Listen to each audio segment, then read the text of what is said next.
क्या भाजपा को झारखंड में आदिवासी वोटरों पर भरोसा नहीं है? क्या भाजपा ये मानकर चल रही है कि इस बार विधानसभा चुनाव में एसटी आरक्षित सीटों पर उसे वोट नहीं मिलेगा? क्या आदिवासियों को भाजपा ने सिरे से खारिज कर दिया है? क्या भाजपा अब केवल सवर्णों की पार्टी बनकर रह गई है? ये सवाल हम इसलिए उठा रहे हैं क्योंकि कल असम के मुख्यमंत्री हिमंता बिस्वा शर्मा ने जो बयान दिया है उससे कुछ ऐसा ही लगता है। आपको बता दें कि कल भाजपा प्रदेश कार्यालय में मध्य प्रदेश के पूर्व मुख्यमंत्री और वर्तमान में केंद्रीय कृषि मंत्री शिवराज सिंह चौहान और असम के मुख्यमंत्री हिमंता बिस्वा शर्मा ने भाजपा कार्यकर्ताओं के साथ बैठक की। इस दौरान लोकसभा चुनाव के रिजल्ट की समीक्षा हुई, साथ ही आगामी विधानसभा चुनाव को लेकर रणनीति पर चर्चा हुई। दरअसल हिमंता बिस्वा शर्मा और शिवराज सिंह चौहान को झारखंड में होने वाले विधानसभा चुनाव का प्रभार दिया गया है। बैठक के बाद उन्होंने प्रेस कॉन्फ्रेंस किया और बताया कि इस बार वे झारखंड की 52 विधानसभा सीटों पर जीत हासिल करने जा रहे हैं। इसके लिए उनका तर्क था कि इस बार के लोकसभा चुनाव में एनडीए ने 9 सीटों पर जीत दर्ज की है। इन 9 लोकसभा सीटों के अंतर्गत 52 विधानसभा सीटें हैं जिन पर वह जीतने जा रही है।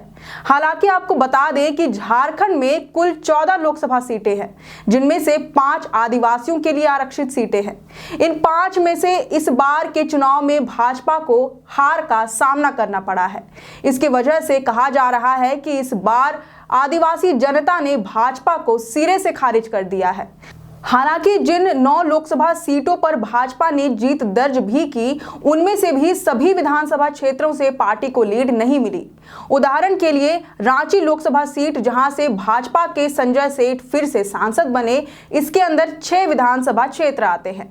इनमें से 5 विधानसभा क्षेत्रों से भाजपा को लीड तो मिली, लेकिन एकमात्र खिजरी विधानसभा से भाजपा को लीड नहीं मिल पाई। दिलचस्प बात यह है कि खिजरी विधानसभा क्षेत्र एसटी आरक्षित है।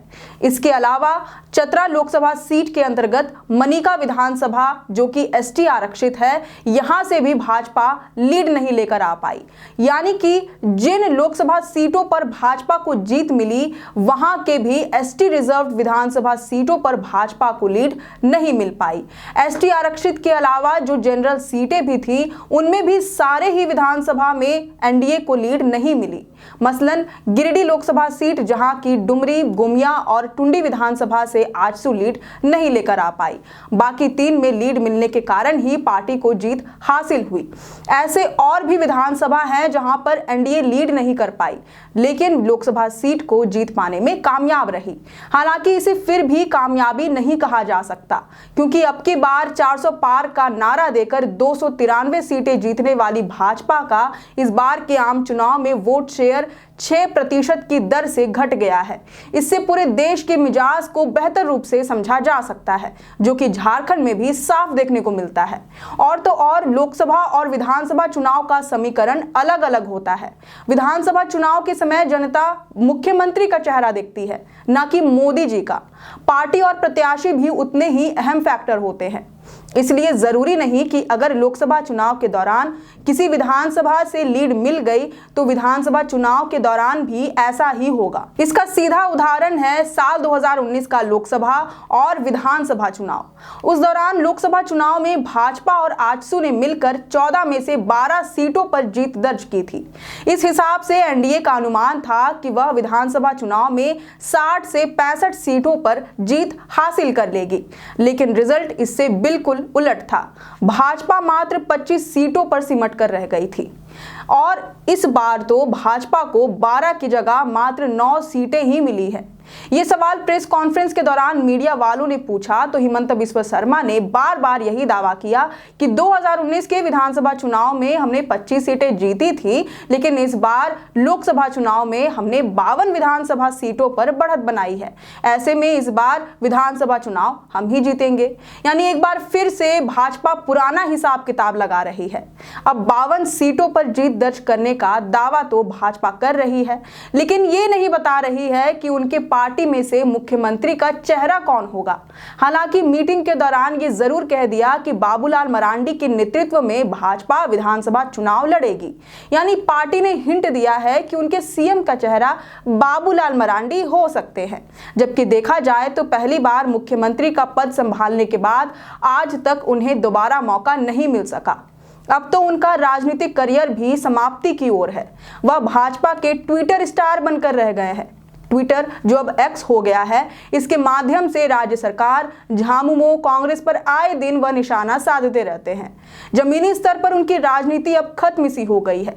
एक समय में आदिवासियों के बीच अच्छी पैठ रखने वाले बाबूलाल मरांडी को अब आदिवासियों ने भी सिरे से नकार दिया है। आदिवासी समुदाय के बीच जो स्वीकृति सोरेन परिवार को मिली है, वह बाबूलाल मरांडी को आज तक नहीं मिल पाई है। खासकर तब जब हेमंत सोरेन की गिरफ्तारी हुई। गिरफ्तारी का असर सीधे तौर पर लोकसभा चुनाव के दौरान देखने को मिला। संभावना है कि विधानसभा चुनाव के दौरान ये और भी प्रचंड रूप धारण करेगा और झारखंड में तो आदिवासियों का वोट ही निर्णायक साबित होता है। ऐसे में भाजपा की रणनीति पर भी संदेह है। इस बार भाजपा ने ऐसे लोगों को चुनाव का प्रभार सौंपा है जो आदिवासियों से जरा भी कनेक्ट नहीं कर पाएंगे, बल्कि आदिवासी समाज में इन्हें लेकर नाराजगी है। शिवराज सिंह चौहान, जिनके मुख्यमंत्री काल के दौरान उनकी ही पार्टी भाजपा के एक कार्यकर्ता ने आदिवासी युवक पर पेशाब करके उसकी मर्यादा और आत्मसम्मान को ठेस पहुंचाया था। इस घटना से देश भर के आदिवासी समाज, खासकर झारखंड के आदिवासियों में आक्रोश उत्पन्न हुआ। वे आज भी इस घटना को भूल नहीं पाए हैं। इसके अलावा मणिपुर में चल रही जातीय हिंसा, जिस पर भाजपा ने एक शब्द नहीं कहा, जबकि वहां उनके ही पार्टी के मुख्यमंत्री हैं।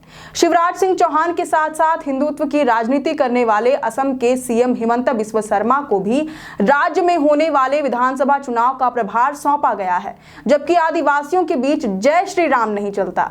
न ही भाजपा या उनके नेताओं ने पूरे लोकसभा चुनाव के दौरान सरना धर्म कोड को लेकर कुछ कहा और न ही इस बार भी कोई दावा करते नजर आ रहे हैं।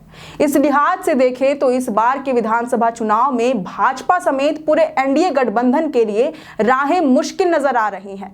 वहीं आजसू के चंद्र प्रकाश चौधरी को मंत्री पद न देने का खामियाजा भी भाजपा को चुनाव के तहत भुगतना पड़ सकता है। आजसू पार्टी भाजपा के लिए रोड़ा बन सकती है। पिछले बार की तरह इस बार भी वह कहीं पार्टी लाइन से अलग होकर चुनाव न लड़ ले। दूसरी ओर इंडिया गठबंधन, खासकर झामुमो ने लोकसभा चुनाव में बढ़त बनाकर विधानसभा चुनाव के लिए अपनी राह आसान कर ली है। आदिवासियों के बीच अब इसकी पकड़ मजबूत होती नजर आ रही है, जो कि विधानसभा चुनाव में निर्णायक साबित होगा। अब तो जब 4-5 महीने के बाद चुनाव का बिगुल बजेगा, तब ही सारे नजारे साफ हो पाएंगे। फिलहाल आपका इस पर क्या विचार है, ये हमें कमेंट करके जरूर बताएं। और अगर आपको ये वीडियो पसंद आया हो तो इसे जरूर से लाइक और शेयर करें। हमारे चैनल लोकतंत्र 19 को फेसबुक पर फॉलो और यूट्यूब पर सब्सक्राइब करना न भूलें। फिलहाल लेते हैं अलविदा। जोहार।